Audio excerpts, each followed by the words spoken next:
Assalamualaikum warahmatullahi wabarakatuh. Halo, perkenalkan nama saya Raihan. Saya Naya. Saya Tama. Kami dari kelas 8 Tolha akan menceritakan tentang Perang Badar. Segala puji bagi Allah, hanya untuk Allah Ta'ala. Sholawat serta salam semoga tercurah kepada Nabi Muhammad SAW beserta keluarga dan seluruh sahabatnya. Ketika Rasulullah SAW dan pasukannya sampai di dekat Sofra, suatu daerah di dekat Badar, beliau mengutus Basbas dan Adi bin Abi Zagba dan Badar. Keduanya disuruh mencari informasi tentang Abu Sufyan dan rombongan dagangnya. Dalam riwayat lainnya disebutkan bahwa Nabi Muhammad SAW dan Abu Bakar radhiyallahu anhu juga keluar untuk tujuan ini. Keduanya bertemu dengan seorang yang sudah tua. Rasulullah SAW bertanya kepadanya tentang pasukan Quraisy. Orang tua itu mau menjawab asalkan mereka berdua memberitahu dari mana asal mereka.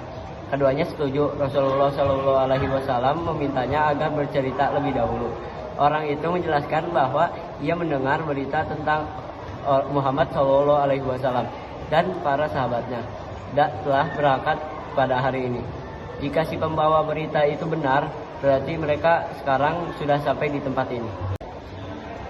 Dan jika si pembawa berita tentang pasukan Quraisy juga jujur, berarti mereka sekarang berada di tempat ini. Setelah selesai cerita, orang itu bertanya, "Dari mana kalian berdua?" Rasulullah SAW menjawab, "Kami berasal dari air." Kemudian keduanya meninggalkan orang tua itu yang masih bertanya, "Dari air? Apakah dari air Irak?" Sore harinya Muhammad SAW dan Sa'ad bin Abi Waqqas radhiyallahu anhum beserta sekelompok sahabat lainnya mengumpul data tentang musuh sekitar sumur Badar. Rombongan ini menemukan dua orang yang bertugas mengambil air untuk pasukan Mekah. Mereka membawa dua orang ini ke Rasulullah SAW yang saat itu sedang sholat. Lantas mereka mulai mengorek keterangan dari keduanya. Dua orang itu mengakui bahwa mereka pemberi minum pada pasukan Mekah. Namun para sahabat tidak mempercayai mereka. Para sahabat mengira keduanya adalah anak Abu Sufyan. Lalu mereka memukuli kedua hingga mau mengaku bahwa mereka anak buah Abu Sufyan. Ketika Rasulullah SAW selesai sholat, beliau mengingatkan para sahabatnya karena mereka telah memukuli keduanya saat Jujur dan membiarkan mereka saat berdusta. Kemudian Rasulullah SAW bertanya kepada keduanya tentang posisi pasukan Mekah. Mereka menjawab, mereka di belakang bukit di Udwatul Quswa. Kemudian beliau bertanya tentang jumlah pasukan Mekah. Akan tetapi dua orang ini tidak bisa menyebutkan jumlah pastinya. Namun keduanya menyebutkan jumlah unta yang mereka sembelih setiap harinya, yaitu antara 9 sampai 10. Dari sini Rasulullah SAW menyimpulkan bahwa jumlah mereka antara 900 sampai 1000 pasukan. Dua orang ini juga menyebutkan bahwa di antara pasukan itu ada beberapa tokoh Mekah. Dalam kitab Rahikul Maktum disebutkan, beliau bertanya dua orang ini, siapa sajakah pemuka Quraisy yang ikut? Mereka menjawab, Utbah dan Saibah. Keduanya anak Rabi'ah, Abul Bakhtari bin Hisham, Hakim bin Hizam, Naufal bin Khuwailid, Al-Harith bin Amir, Taimah bin Adi, An-Nadr bin Harith, Zam'ah bin Al-Aswad, Abu Jahal bin Hisham, Umayyah bin Khalaf dan lainnya. Rasulullah SAW pun berkata kepada para mendahului orang-orang musyrik agar musuh tidak bisa menguasai mata air.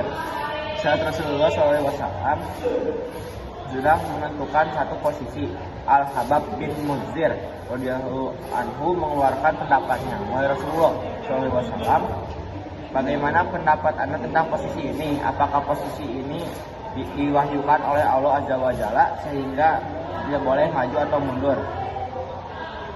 Ataukah ini hanya pendapat, siasat, dan taktik perang saja. Beliau menjawab, ini hanya pendapat, siasat dan taktik perang saja. Al-Habab radhiyallahu anhu mengatakan, wahai Rasulullah, sisi ini kurang tepat. Bawalah orang-orang ini ke sumur paling dekat dengan posisi musuh. Kita kuasai sumur itu, lalu lainnya kita rusak. Kita membuat talaga besar, lalu kita penuhi air. Kemudian baru kita perangi mereka. Kita bisa minum sementara mereka tidak bisa. Rasulullah SAW bersabda, engkau Al-Habab, engkau telah menyampaikan pendapat yang gitu. Rasulullah menyetujui dan melakukannya. Ketika sudah menguasai tempat yang ditunjukkan oleh Al-Habab, Rasulullah tenda dengan berdoa. Mereka juga keluar memberikan motivasi untuk berperang, dan mereka juga ikut berperang dengan fisik.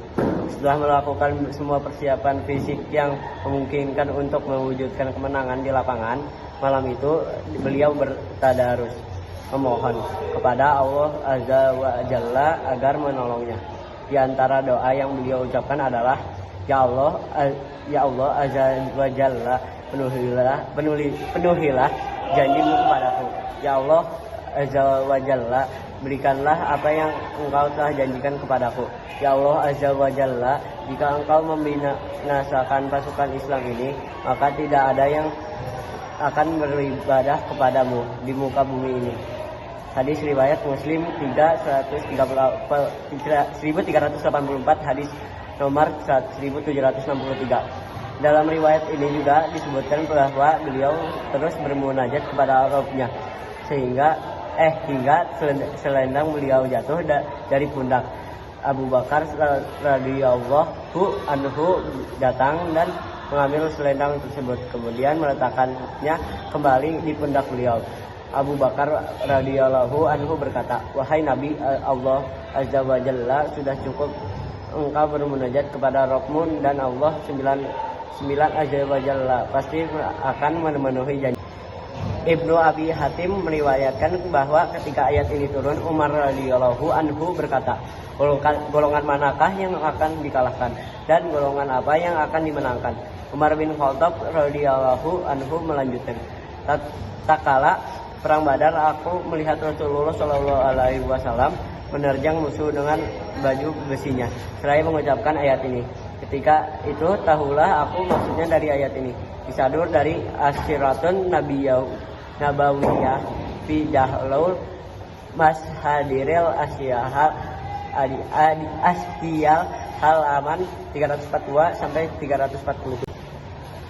Sekian dari kelompok kami. Maaf jika banyak salah kata. Wassalamualaikum warahmatullahi wabarakatuh.